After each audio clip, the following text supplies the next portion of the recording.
Estamos con el embajador de la República de El Salvador en Argentina. Embajador, ¿qué nos puede decir que hace poco el Papa Francisco nombró a Monseñor Romero, el obispo salvadoreño, como mártir de la Iglesia Católica? Muy bien, nos tiene muy contentos al gobierno y al país. Es un reconocimiento que la Iglesia lo había postergado un poco con los papas anteriores, digamos los gobiernos anteriores de la Iglesia,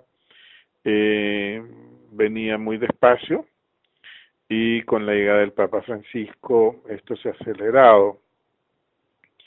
El elevarlo a la condición de mártir de la Iglesia allana el camino para su beatificación y posterior canonización. Entonces estamos muy contentos con el tema. Usted que lo conoció, Monseñor Romero, ¿qué recuerdos tiene de él? Creo que lo valioso de él y lo que la Iglesia rescata, y creo que este Papa ha podido ver, es cómo él, con una vivencia plenamente cristiana, un hombre muy piadoso, muy cristiano, y su vivencia cristiana lo lleva a tomar las posiciones dentro de la realidad nacional que tomó, en favor de los pobres, criticando mucho la represión, etcétera. O sea, es, digamos, su religiosidad contrastada con una terrible realidad que se vivía, lo lleva a tomar este tipo de posición y a que efectivamente el régimen y los escuadrones de la muerte, la ultraderecha, lo asesinen. El Salvador pasó un periodo de mucha violencia política interna. ¿Cómo pudo superar este problema de las guerrillas? Bueno, se llegó a lo que llaman un empate negativo, es decir, que ninguna de las fuerzas podía derrotar a la otra, lo que condujo a una negociación. Negociación que se da ya en el contexto del final de la Guerra Fría, el año que termina el año 89, la caída de la Unión Soviética, entonces ahí comienza realmente una etapa de negociación mediada por Naciones Unidas, y se llega y que culmina el año 92, en enero del 92. Hace poco El Salvador tuvo un nuevo presidente, Salvador Sánchez Serén. ¿Qué perspectiva hay en su país de este nuevo gobierno? Es un gobierno de mucho compromiso con la justicia social. Continúa y profundiza y amplía en la medida de lo posible las medidas de política social que se habían establecido en el gobierno anterior, en favor, digamos, de los sectores más desfavorecidos de la población. Eso es lo más importante.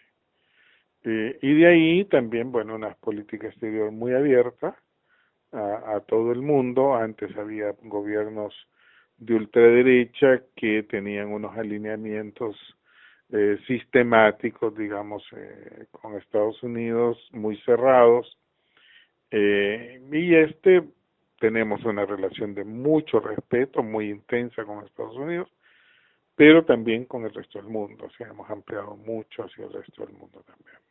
Las cumbres internacionales como la cumbre de las Américas que se va a desarrollar el próximo mes en Panamá y los encuentros al CUE entre América Latina y la Unión Europea sirven para posicionar a su país con respecto a otras economías del mundo.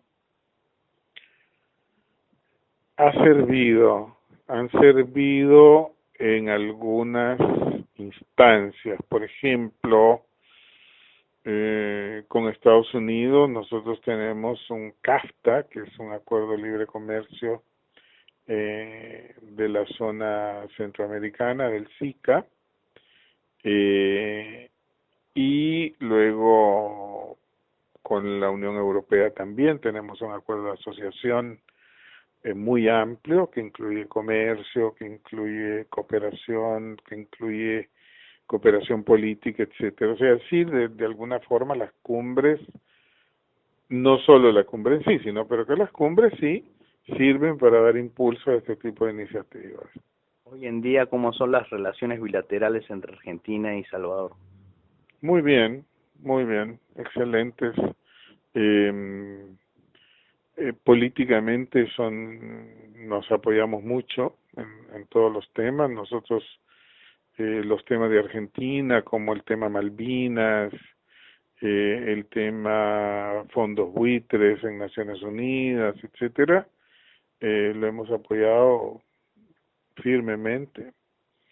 Eh, por otro lado, tenemos de Argentina, tenemos mucha cooperación técnica, también apoyos políticos en nuestros temas multilaterales, como es el tema de los niños migrantes. Tenemos un apoyo eh, muy firme de la Argentina y de UNASUR, un poco articulado por Argentina. Tenemos una buena cantidad de estudiantes acá que son muy bien acogidos. En fin, hemos firmado una cantidad importante de acuerdos, entre ellos un acuerdo de asociación estratégica que cubre muchas áreas de cooperación, etcétera. O sea, es muy buena, muy fluida la relación y excelente. ¿Cómo se puede hacer una buena gestión de la diplomacia, de la política exterior salvadoreña, cuando su país tiene pocos recursos comparado con otras naciones que tienen un comercio más fuerte y relaciones más estables? ¿Cómo se puede hacer con este déficit presupuestario para poder tener buenas relaciones económicas con otros países? Y bueno, tratando de hacer de tripas corazón, como se dice en mi tierra, con los pocos recursos, cubrir todo lo que se pueda, ¿no? Eh, Estableciendo ciertas prioridades. No podemos tener embajadas en todo el mundo, no las tenemos, pero sí en América Latina de todas maneras.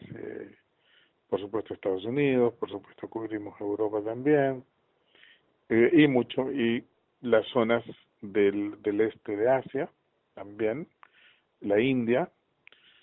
Sí tenemos Rusia, sí tenemos eh, la cobertura mejor posible. Claro, no tenemos embajadas de 30 o 40 funcionarios, sino que de 5, de 6, de 8.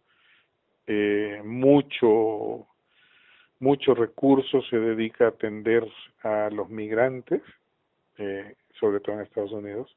¿Cuántos migrantes salvadoreños hay en el mundo aproximadamente? Entre 2,5 y 3 millones, más o menos. Y la población del país son 6.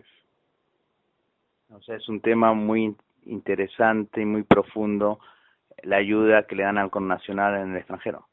Claro, claro, y además es muy complejo. Es muy complejo, sobre todo en Estados Unidos, que hay diferentes legislaciones. Ahora se está discutiendo una legislación adicional.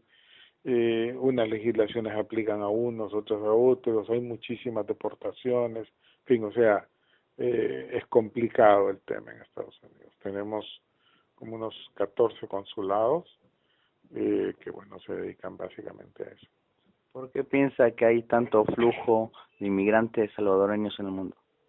Por la pobreza, o sea, básicamente la pobreza añadida a la inseguridad que nos genera este